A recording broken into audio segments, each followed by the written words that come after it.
Assalamualaikum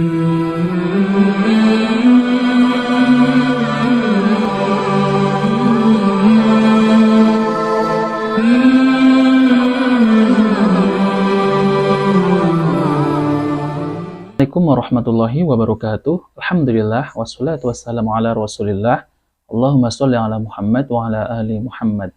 Alhamdulillah kita bertemu kembali di channel Cahaya Hidayah. Jadi teman-teman yang dimuliakan oleh Allah SWT, di video ini saya akan membahas yaitu tentang bagaimana cara menyikapi wafatnya ataupun meninggalnya pentolan ahlul bid'ah, yaitu kesesatannya secara hukum syar'i. Sebagaimana kaum muslimin itu sangat sedih ya ketika mendengar berita tentang wafatnya para ulama dan para dai menyeru kepada Allah Ta'ala, yaitu menyeru kepada tauhid dan menyeru kepada sunnah Nabi Shallallahu Alaihi Wasallam. Kemudian maka dia pun merasa bergembira, yaitu tentang meninggalnya para pentolan ahlul bid'ah yang menyeru kepada kesesatan dan kebatilan, bahkan menyeru kepada bid'ah serta meninggalkan sunnah Nabi Shallallahu Alaihi Wasallam.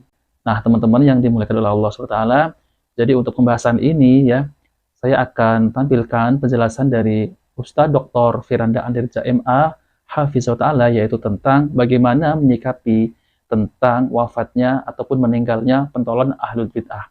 Nah, teman-teman semuanya, mari kita simak videonya. Ini ada pertanyaan yang unik, Ustaz.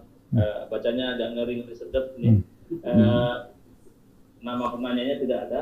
Pertanyaannya adalah, Ustaz, bolehkah bergembira atas meninggalnya dai-dai ahlul bid'ah dan yang Ustaz atau Ustaz yang mengajak kepada kebid'ahan dari Palangkaraya, Ustaz?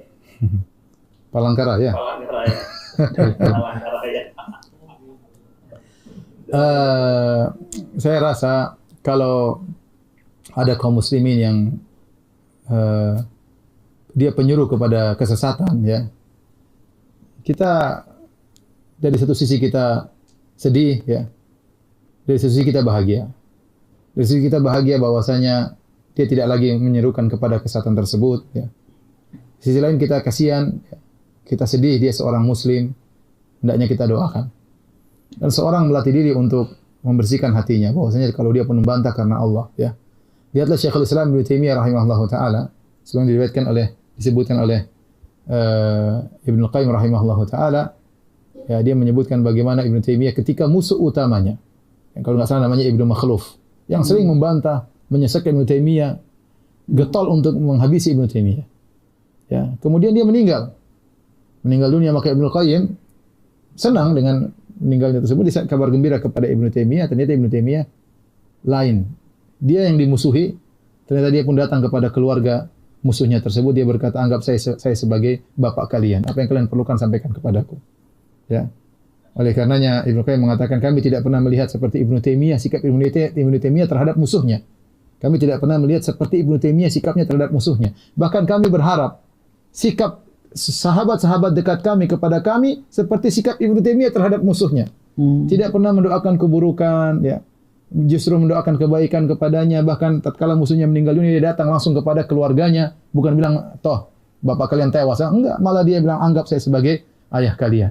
Ini lihat bagaimana seorang yang mendakwahkan kebenaran tapi hati bersih daripada keinginan dunia, dendam karena dunia. Enggak, semuanya dakwah karena Allah. Itu yang saya harapkan, bahwasanya kita tatkala menjelaskan kebenaran, kita tahu di sana ada orang-orang yang mungkin menyerukan kepada kebatilan, menyerukan kepada kebid'ahan. Ya, tugas kita menyampaikan, ya. Tugas kita menyampaikan. Tidak perlu kita benci, tidak perlu, mereka juga kaum muslimin. Kalau dia meninggal dan ada sisi bahagia, dia berhenti daripada kebiasaan buruknya, di sisi lain kita kasihan, kita doakan dia. Lalu kita bisa bantu keluarga, kita bantu keluarganya sebagaimana Syekhul Islam Ibnu Taimiyah rahimahullahu taala. Ini disebutkan oleh Syekh Utsaimin juga. Terkadang kita lihat orang maksiat, pelaku maksiat kan ada dua hal kita lihat. Kalau kita lihat dari sisi kita benci maksiatnya. Dari sisi lain kita kasihan dia, ya. Dia berhenti dari maksiat, kita senang. Dia tidak lagi menyuruh kepada kemaksiatan, tapi dengan misalnya meninggal dia, maka kita kasihan. Kita doakan orang seperti ini. Wallahu a'lam bishawab.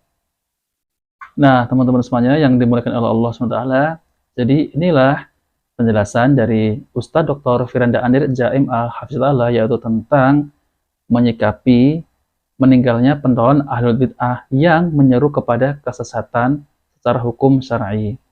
Jadi kata Ustadz Dr. Firanda, kita itu juga di samping itu merasa sedih dan di samping itu juga merasa gembira.